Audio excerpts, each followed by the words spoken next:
Hello students, welcome back to computer science exam crack channel. जैसा कि मैंने आपसे प्रॉमिस किया था कि मैं हर वीकेंड पे आपको क्वेश्चंस की एक सीरीज प्रोवाइड कराने वाली हूँ जो आपके एग्जाम के लिए काफी इंपॉर्टेंट रहेगी। तो आज ये सीरीज स्टार्ट होने जा रही है, तो प्लीज इस वीडियो को लास्ट तक देखिएगा और वीडियो अगर पसंद आती है तो इसे लाइक शेयर करना ना भूलें। और आगे आने वाली टेस्ट सीरीज के लिए आप मेरे चैनल को अगर आपने सब्सक्राइब नहीं किया तो जल्दी से आप इसको सब्सक्राइब भी कर लीजिएगा। तो without any wastage of time, let's start with the first question.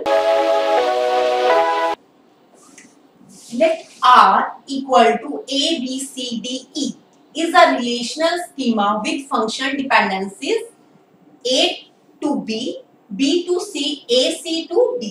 The attribute closures of A and E are. आपको क्या फाइंड आउट करना है? Closure of A and E. Fine. तो मैंने आपको, अगर आपने मेरा वीडियो देखा हो, अगर आप मेरे वीडियोस को चेक करते हो, तो मैंने इसके रिगार्डिंग 2 वीडियोस ऑलरेडी अपलोड कर रखे। तो कैसे हम किसी एट्रीब्यूट का क्लोजर निकालते हैं, तो यहाँ पर जो क्वेश्चन पूछा गया है ए और ई का क्लोजर निकालने का पूछा गया है। तो प्लीज डोंट वरी, मैं यहाँ पर भी आपको प्रॉपर एक्सप्लेन करूंगी कि आपको एट्रीब्यूट का क्लोजर कैसे निकालना है। ठीक है, तो यहाँ पर आपसे पूछा गया ए का क्लोजर। ठीक है, तो हमें क्या करना है, क्लोजर के लिए ए प्लस लिखते हैं। ठीक है, तो हमें ए और ई दोनों का क्लोजर निकालना है। तो मैंने आपको बताया था कि जो लेफ्ट हैंड साइड में जो एट्रीब्यूट होता है जिसका हमें क्लोजर निकालना होता है, पहले तो हम उसे राइट हैंड साइड में लिखते हैं। फर्स्ट स्टेप है हमारा। उसके बाद ए से कोई डायरेक्ट फंक्शनल डिपेंडेंसी हम चेक करते हैं अपने गिवन फंक्शनल डिपेंडेंसी सेट के अंदर। तो हम क्या चेक करें, ए टू बी आपके पास एक फंक्शनल डिपेंडेंसी है, यानी कि आप ए से बी ट्रेवर्स कर पाएंगे। ठीक है, अब आपके पास सेट में आ गया है ए और बी। अब आपके पास नेक्स्ट फंक्शनल डिपेंडेंसी क्या, बी टू सी। आपके पास बी है तो बी से आप सी भी चले जाएंगे। फाइन। नेक्स्ट फंक्शनल डिपेंडेंसी आपके पास ए सी टू डी। आपके पास सेट में ए है और सी है, तो ए सी से कहां चले जाएंगे आप, डी भी चले जाएंगे। ठीक है, तो ए बी सी डी तो आपका क्या है, एट्रीब्यूट ए का क्लोजर निकल गया। अब आपको क्या करना, ई का क्लोजर निकालना। ई का क्लोजर निकालने के लिए भाई फर्स्ट स्टेप क्या होगा कि जो लेफ्ट हैंड साइड में एट्रीब्यूट है जिसका आपको क्लोजर निकालना है, पहले तो आप उसे राइट हैंड साइड में एज इट इज लिख देंगे। उसके बाद आप फंक्शन डिपेंडेंसी सेट में चेक करेंगे, अगर कोई डायरेक्ट फंक्शनल डिपेंडेंसी है तो आप लिखेंगे, अदरवाइज आप नहीं लिखेंगे। अब आप क्या देख रहे हैं, ई से कोई भी डायरेक्ट फंक्शनल डिपेंडेंसी आपके सेट में नहीं है, तो आपके पास जो ए और ई का क्लोजर आएगा वो आएगा आपके पास ए बी सी डी और ई। ठीक है, आंसर क्या रहेगा आपका, ये रहेगा। अब आप चेक कर लेते हैं ऑप्शंस को। ऑप्शन ए क्या आपका, ए बी सी डी और 5। 5 तो नहीं होगा। ठीक है, 5 नल तो कभी हो ही नहीं सकता, क्योंकि आपको एट्रीब्यूट का क्लोजर निकालना, वो एट्रीब्यूट खुद तो होगा ही होगा। ठीक है, अब आपके पास नेक्स्ट ऑप्शन क्या है, ए बी सी डी और ई, यहां पर ये आएगा। ठीक है, क्योंकि ई से कोई ऐसी फंक्शनल डिपेंडेंसी नजर नहीं आ रही, ये बाय मिस्टेक लिखा गया। ठीक है, अब क्या आपके पास ए बी सी डी और ई, आंसर क्या था आपका, ए बी सी डी और ई, तो ऑप्शन बी जो है आपका करेक्ट होगा। अब देख लेते हैं सी कैसे रॉन्ग होगा। ए का क्लोजर क्या आ रहा है आपके पास, ए बी सी डी, जो कि डी यहाँ पर मिसिंग है, इसलिए आप इसको भी सेलेक्ट नहीं कर पाएंगे, इसको भी, ऑल ऑफ द अबव हो ही नहीं सकता। तो ऑप्शन क्या रहेगा आपका, बी रहेगा students. Yes student, this is our second question. In this question, which of the following is false? आपको क्या चेक करना है कि कौन से स्टेटमेंट रॉन्ग है। आपके पास स्टेटमेंट कौन कौन सी है, every binary relation is never be in BCN. ये क्या कह रहा है कि कोई भी बाइनरी रिलेशन होगा वो बीसीएनएफ में नहीं हो सकता। ठीक है, सेकंड कंडीशन क्या आपके पास, every BCNF relation is in 3NF, कि बीसीएनएफ में अगर कोई रिलेशन होगा तो वो 3NF में होगा।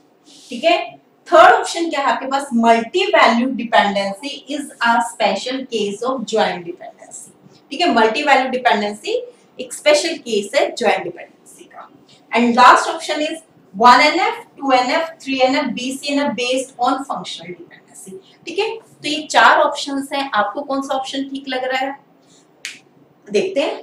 देखो, पहला 1NF, पहले तो आपको ये डायग्राम आना चाहिए, 2NF 3NF और BCNF। ठीक है, हम सेकंड स्टेटमेंट देख लेते हैं। Every BCNF relation is in 3NF, बिल्कुल ठीक है कि बीसीएनएफ में होने से पहले उसको 3NF में होना पड़ेगा। ठीक है, तो कोई जो रिलेशन आपका 3NF में है वो 2NF में होगा, जो 2NF में है वो आपका 1NF में होगा। तो ये डायग्राम आपको याद होना चाहिए स्टूडेंट। ठीक है, इसके बाद आप देखिए every BCNF relation is in 3NF, ये तो बिल्कुल ट्रू है। ठीक है भाई, क्योंकि बीसीएनएफ से पहले वो 3NF में होगा ही होगा। हमें कौन सी स्टेटमेंट सर्च करनी है जो रॉन्ग है, false. Multi value dependency is a special case of joint. Definitely आपके पास डिफरेंट टाइप की डिपेंडेंसीज होती हैं, तो मल्टी वैल्यू डिपेंडेंसी जो होती है वो जॉइंट डिपेंडेंसी का ही एक स्पेशल केस है, ये भी ट्रू है। फाइन, आप देखिए 1NF 2NF 3NF BCNF based on function dependency. हाँ भाई, हमने नॉर्मलाइजेशन किया। नॉर्मलाइजेशन हम क्या करते थे, आपके पास फंक्शन डिपेंडेंसीज होती थी, ठीक है, उनके बेस पर ही हम डिकम्पोजिशन करते थे। तो जितनी भी नॉर्मल फॉर्म्स है किस पे डिपेंड करती है, फंक्शन डिपेंडेंसी पे डिपेंड करती है। तो ये स्टेटमेंट भी बिल्कुल ट्रू है। अब बात आती है ऑप्शन 1 की, every binary relation is never been BCNF. ये क्या कह रहा है कि कोई भी बाइनरी रिलेशन होगा वो बीसीएनएफ में नहीं हो सकता। ये स्टेटमेंट इसकी गलत है।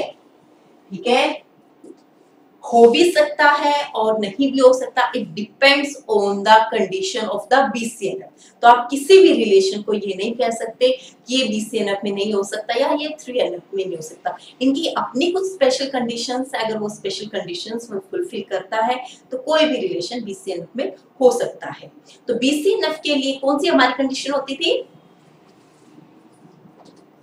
If I right A tends to B, it means left hand side में जो एट्रीब्यूट है अगर वो सुपर की है, ठीक है, अगर वो सुपर की है या वो कैंडिडेट की है, ठीक है, अगर आपको डिफरेंस नहीं पता कैंडिडेट की का और सुपर की का, इसके लिए स्पेशल मैंने वीडियो भी बना रखी है, कुछ प्रैक्टिस क्वेश्चंस के लिए भी अलग सेपरेट वीडियो है, तो प्लीज आप वहां जाकर चेक करो और अपनी प्रैक्टिस करो, क्योंकि ये स्टूडेंट्स कंफ्यूज हो जाते हैं सुपर की और कैंडिडेट की। अब देखिए लेफ्ट हैंड साइड में जो एट्रीब्यूट अगर वो सुपर की है या कैंडिडेट की है तो वो रिलेशन क्या होगा आपका बीसीएनएफ में होगा ही होगा। ठीक है, yes student, this is our third question. In third question, consider the schema R.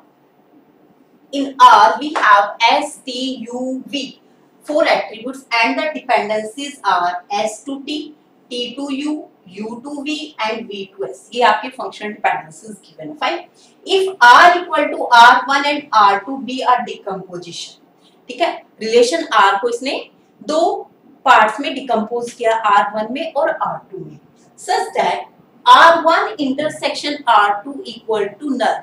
जब दोनों का आप इंटरसेक्शन लेते हैं तो क्या आता है, नल मिलता है आपको। देन द डिकम्पोजिशन इज, तो डिकम्पोजिशन कौन सी फॉर्म में होगा, not in 2NF, in 2NF but not in 3NF, in 3NF but not in 2NF और in both 2NF and 3NF। ठीक है, अब देखिए स्टूडेंट ट्विस्ट क्या है इस क्वेश्चन में, जब भी आप डिकम्पोजिशन करते हैं तो डिकम्पोजिशन के टाइम पर हमें ध्यान रखना होता है कुछ कंडीशंस का। कंडीशंस मैंने बता रखी हैं आपको, इसके लिए मैंने सेपरेट वीडियो बना रखा है, अगर आपको नहीं आता तो प्लीज आप वहां जाकर चेक कीजिएगा। मैं यहाँ पर भी एक बार थोड़ा एक्सप्लेन कर देती हूँ। अब डिकम्पोजिशन करने के टाइम पर हमारे पास तीन कंडीशंस होती थी, R1 union R2 equal to R।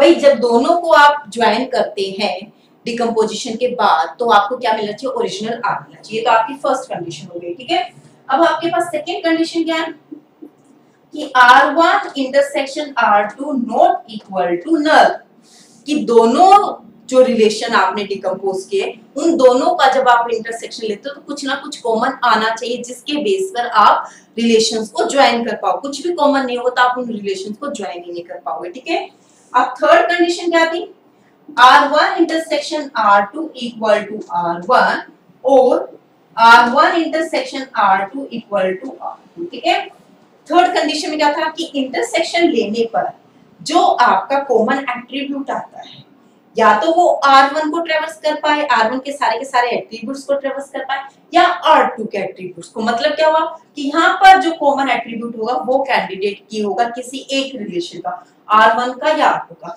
ये तो स्टूडेंट आपकी डिकम्पोजिशन की कंडीशन थी। अगर आपको याद नहीं है तो प्लीज इनको याद कर लो। एग्जाम में क्वेश्चन 101% पूछा जाता है, यहाँ से एक या दो क्वेश्चन मिलते ही मिलते हैं। ठीक है, अब देखिए हमारा क्वेश्चन क्या था कि जब आप इंटरसेक्शन क्या था कि नल है।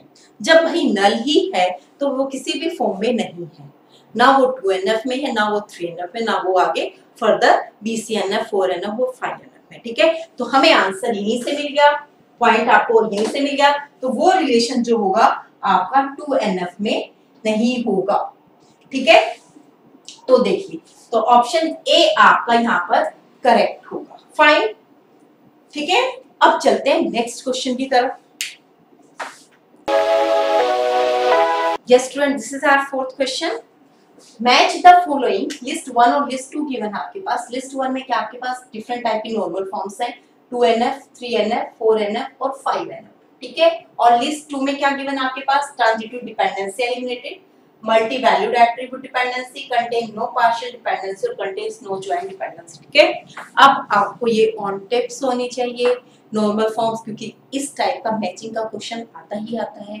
आपको पता होना चाहिए 2NF क्या करता है, पार्शियल डिपेंडेंसी को रिमूव करता है। ढूंढो भाई इस ऑप्शन को, ये मिल गया। ठीक है, 3NF किसको करता है, ट्रांजिटिव डिपेंडेंसी के लिए रिमूव करने के लिए होता है। ये 4NF मल्टी वैल्यूड को डील करता है। 4NF का एक सेपरेट क्वेश्चन भी पूछ लिया जाता है एग्जाम में कि मल्टी वैल्यूड डिपेंडेंसी को कौन सी नॉर्मल फॉर्म रिमूव करती है, तो 4NF करती है।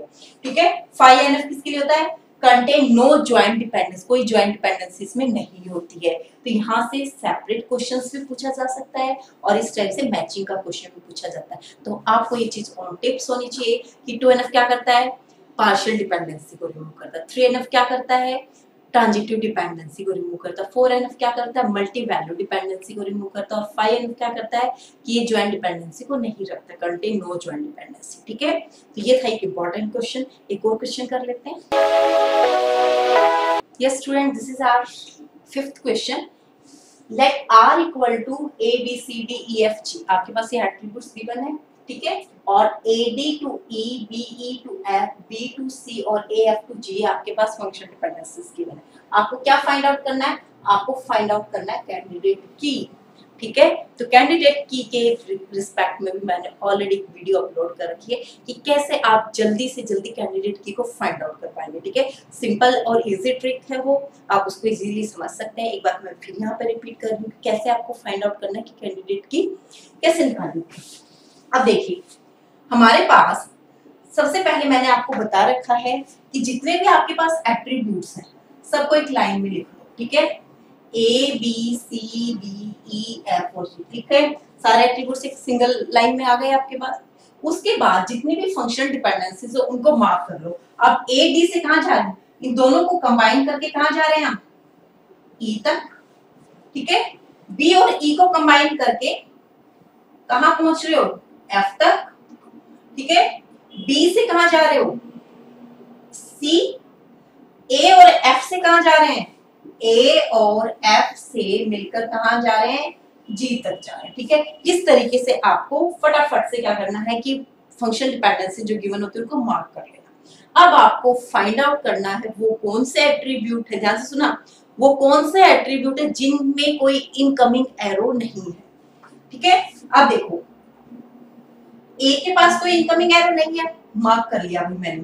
B के पास भी कोई इनकमिंग एरो नहीं है, ये भी मैंने मार्क कर लिया। C की इनकमिंग एरो है, इसको मैं इंक्लूड नहीं करूंगी। D के पास कोई इनकमिंग एरो नहीं है, हाँ नहीं है, इसको मैं सर्कल कर लेती हूँ। E के पास भी इनकमिंग एरो आ रही है, साफ साफ नजर आ रहा है। F के पास भी आ रही है और G के पास भी। अब हमारे पास कौन सा ऐसा एट्रीब्यूट है जहां पर इनकमिंग एरो नहीं है, A, ऊपर लिख देती हूँ यहाँ पर, A, B और D। ठीक है, ये तीन एट्रीब्यूट आपको मिल गए हैं जिनमें इनकमिंग एरो नहीं। मतलब क्या हुआ, ये तीनों एट्रीब्यूट तो होंगे ही होंगे कैंडिडेट की का पार्ट। इसके अलावा हो सकता है कोई नया एट्रीब्यूट मिल भी सकता है और नहीं भी मिल सकता। ठीक है, अब हम चेक कर लेते हैं ऑप्शंस को। ऑप्शन ए क्या है, सिर्फ ए तो कैंडिडेट की अकेला नहीं हो सकता। ए बी ये भी नहीं हो सकता। ए बी सी ये भी नहीं हो सकता। ए बी डी आपको डायरेक्ट ही आंसर मिल गया यहाँ पर, ए बी डी। कई यहाँ तो आपको डायरेक्ट मैच हो रहा है हमारा। अगर कई बार क्या होता है कि आपको यहाँ पर मिल जाते हैं 3 एट्रीब्यूट, जैसे यहाँ पर मिले, उसके बाद में 1-2 एट्रीब्यूट यहाँ पर ऐड हो सकता है, ठीक है, उसके बाद हमें चेक करना होता है। तो यहाँ पर हमें डायरेक्ट आंसर मिल रहा है एबीडी, तो हमारा कैंडिडेट की क्या होगा, एबीडी होगा, ठीक है। तो ये थे स्टूडेंट्स आज कुछ क्वेश्चंस, इंपॉर्टेंट क्वेश्चंस हैं, इनको ध्यान से कीजिएगा। क्वेश्चंस बहुत सारे हैं लेकिन मैं बहुत ज्यादा एक टाइम पर नहीं करवा रही हूँ क्योंकि आप भी थक जाएंगे, तो इसलिए कल फिर मैं एक नया वीडियो डालने वाली हूँ इन्हीं क्वेश्चंस की कंटिन्यूएशन में। तब तक आप इनकी प्रैक्टिस कीजिएगा। अगर कोई डाउट है तो आप कमेंट सेक्शन पे आप मुझे कमेंट कर सकते हैं, और टेलीग्राम चैनल का भी मैं लिंक डिस्क्रिप्शन बॉक्स में डाल रही हूँ। आजकल आप लोगों ने शायद चेक नहीं किया है, तो आप वहां पर भी ज्वाइन कर सकते हैं और वहां पर भी आप अपनी क्वेरी पूछ सकते हैं। तब तक के लिए आप इनकी प्रैक्टिस कीजिए। मैं आती हूँ जल्दी से नए वीडियो में नए क्वेश्चन के साथ। तब तक के लिए thank you very much students.